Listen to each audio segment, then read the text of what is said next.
பேர் வந்து பூங்குழலி. நான் வந்து சுவாண்டப்பட்டு கிராமத்துல இருக்கேன். ரொம்ப கடத்தால கஷ்டப்பட்டுட்டு இருந்தேங்க சார். அதான் ஒரு ரூபாய் போயிட்டு யாருன்னா கேட்கணும்னாலும் இப்படி கொடுப்பாங்க அப்படின்னும் போது ரொம்ப யோசிச்சாங்க. ஒரு தனிப்பட்ட முறையில வந்து காசு கேட்கணும்னா எல்லாரும் கொடுக்கறதுக்கு தயங்கினாங்க.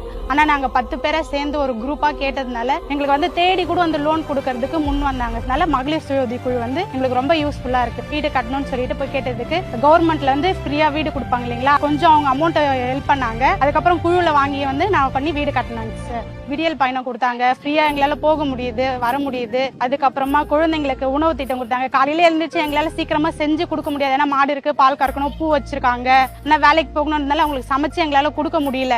அப்படின்னும் போது அவங்க காலையில உணவு திட்டம் போட்டதால குழந்தைங்க வந்து இங்க வயிறு நிறைஞ்சு சாப்பிடுறாங்க, நல்லா படிக்கிறாங்க, சொல்லி தராங்க. காலையில உணவு திட்டமும் கொடுத்துறாங்க. மதியம் சாப்பாடு ஃபுட்டுலாம் வந்து நல்லா தரமா தாங்க சார் இருக்கு. நாங்க வந்து சாப்பிட எங்களுக்கு கொடுங்கன்னு சொல்லி கேட்கும்போது எங்களுக்கு கொஞ்சம் போட்டு தராங்க.